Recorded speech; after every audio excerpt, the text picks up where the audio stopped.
మీరు సప్తపది సినిమాలో నటించిన తర్వాత గురువుగారే చాలాసార్లు అడగలేదా మిమ్మల్ని నెక్స్ట్ సినిమాలో వేయమని? ఉందండి, అడిగారు. అప్పుడు మీరు కొన్ని కారణాల వల్ల ఇంకా సినిమా వద్దులే అని అనుకున్నారు. అప్పట్లో సినిమాలు అప్పుడు కుదరలేదు, అంటే నా ఎగ్జామ్స్ మూలంగానో దేని మూలంగా కుదరలేదు. మిస్ అయిపోయామని ఎప్పుడైనా బాధ ఉందా? ఎందుకంటే మీరు టాప్ హీరోయిన్ అయిపోయేవారు. ఈ ఒక్క సినిమా వరకు మీరు టాప్ హీరోయినే, బట్ తర్వాత ఇంకా కూడా చాలా కాలం పాటు మీరు మిస్ అవ్వడానికి ఏముందండి. ఇప్పుడు నాకేం మిస్ అయినట్టు, అంత పెద్ద మహానుభావుడి చేతిలో ఇలాగ మలిచి తీసుకొచ్చారు నన్ను. ఇన్నేళ్ల తర్వాత కూడా మీరు పిలుస్తున్నారంటే ఆయన ఇచ్చిన జీవితమే కదా. ఖచ్చితంగా ఆయన ఇచ్చిన జీవితమే. ఆయన ఇప్పటికీ కూడా సప్తపది గురించి, నా గురించి తలుచుకుంటున్నారంటే ఇంకా ఏం మిస్ అయిపోయినట్టు లెక్క. ఏమీ మిస్ అయిపోలేదు నేను, అదే అనిపిస్తుంది నాకు. ఏమిటో గుండె చాలా పిండేసినట్టు ఉందండి ఆ జ్ఞాపకాలు తలుచుకుంటూ ఉంటే.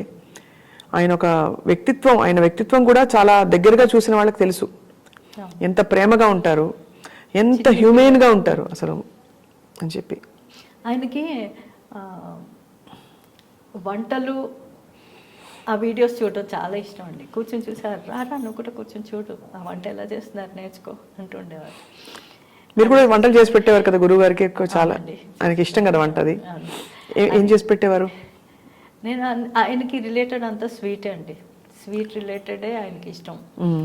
అలాగా షుగర్ ఫ్రీ ఇవన్నీ రకరకాలుగా చేసి తీసుకెళ్ళేవాళ్ళం. షుగర్ ఫ్రీ ఎక్కడ దొరికినా కూడా ఆయన కోసం తీసుకెళ్ళేవాళ్ళం. తర్వాత ఆయనకి కొంచెం అంటారు బయటకు అంటారు, మామిడిపండు రసం చాలా ఇష్టం ఉండేది ఆయనకి. ఏది కొంచెం పెట్టు, ఇంకొంచెం పెట్టు, ఇంకొంచెం పెట్టు అంటుండేవారు. అలాగనమాట.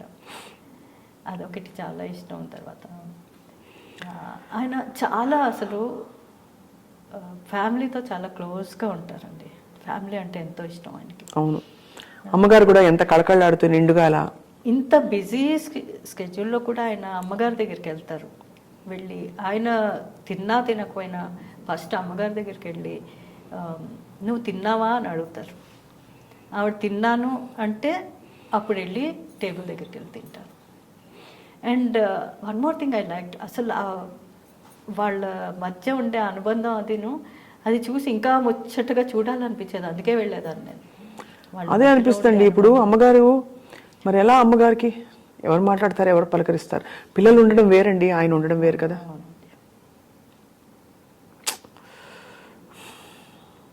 ఈ రోజు వస్తుందని అందరికీ ఎక్కడో, అంటే థియరిటికల్గా మనకు తెలుసు ప్రతి వాళ్ళకి వచ్చే రోజు ఇదని, కానీ గురుగారి విషయంలో జీర్ణించుకోలేని ఒక. అవునండి, అంటే ఆయన గురించి దగ్గరగా తెలుసున్న వాళ్ళకి ఇది బాగా తెలుస్తుంది. ఆయన్ని మిస్ అవుతాం. ఎంత చక్కగా అసలు ప్రతి బర్త్డే ఒక పండుగలా చేసుకునేవాళ్ళం వెళ్ళి. అవును, పొద్దున్న సాయంత్రం వరకు అక్కడ ఉండి కొంత టైం ఫ్యామిలీతో స్పెండ్ చేసేవారు, కొంత టైం ఏమో అందరికీ ఇచ్చేవారు. అలాగా ఫ్యామిలీ మెంబర్స్ తోటి. అండ్ వాళ్ళిద్దరినీ చూస్తే పార్వతీ పరమేశ్వరులాగా ఉండేవారు. అవునండి, అది చూడడానికైనా నేను వెళ్ళిపోతూ ఉండేదాన్ని. అమ్మగారు కూడా చాలా మంచి ఆవిడ, చాలా ఆదరణగా ఉంటారు.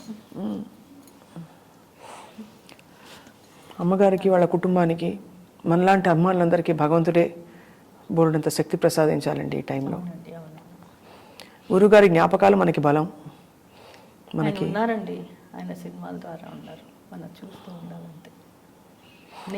నేను నా జ్ఞాపకాలు ఎన్నో దాచుకున్నాను ఆయనవి.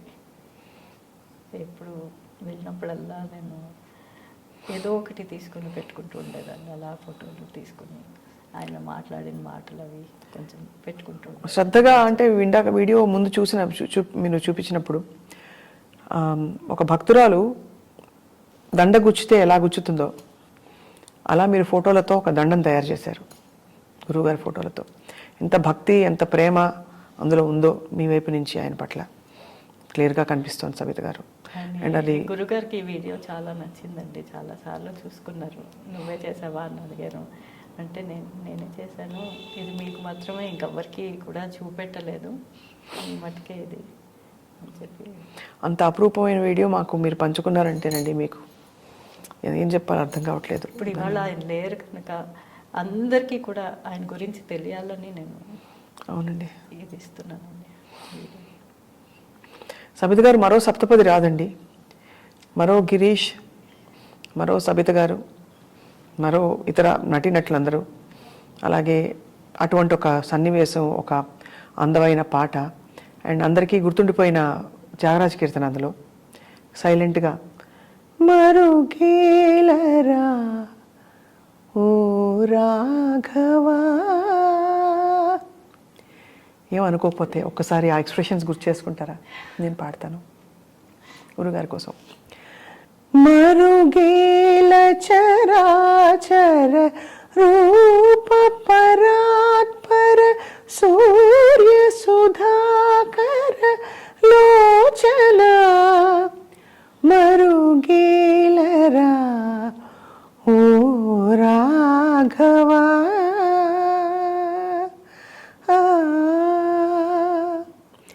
అన్ని నీవు అనుచు అంతరంగమున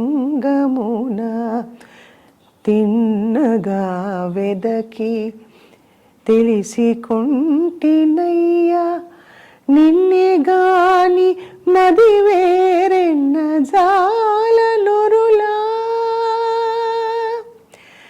నిన్నే గాని మది వేరెన్న జాలనురులా, నన్ను బ్రోవవయ్యా త్యాగరాజనుత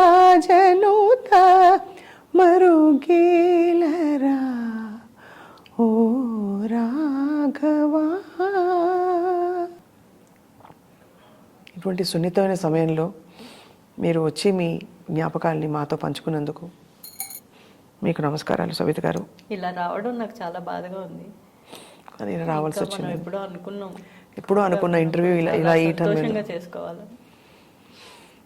కానీ ఒక గొప్ప కళాఖండాన్ని ఒక సమాజానికి ఇప్పటికి కూడా అది చాలా రెలవెంట్ ఫిలిం సప్తపది. అటువంటి సినిమాలు మళ్ళీ మనం తిరగదోడి ఈ తరం సినిమా దర్శకులందరూ, కథకులు కూడా అటువంటివి రాయాలి, తీయాలని చెప్పి కోరుకుందాం సబిత గారు. అది విశ్వనాథ్ గారి స్ఫూర్తి. అంతటి మనిషి ఆయన దాంట్లో నన్ను కూడా ఒక్కసారి చేర్చుకున్నందుకు, చిన్న ఫెదర్ నన్ను చేర్చుకున్నందుకు నా అదృష్టం అండి. అదే ఎన్నో జన్మలు చేసుకున్నందుకు అంత మంచి సినిమాలో చేయడానికి. Thank you very much ma'am. Thank you very much అండి. ప్రేక్షక మహాశయులందరికీ కూడా నమస్కారం.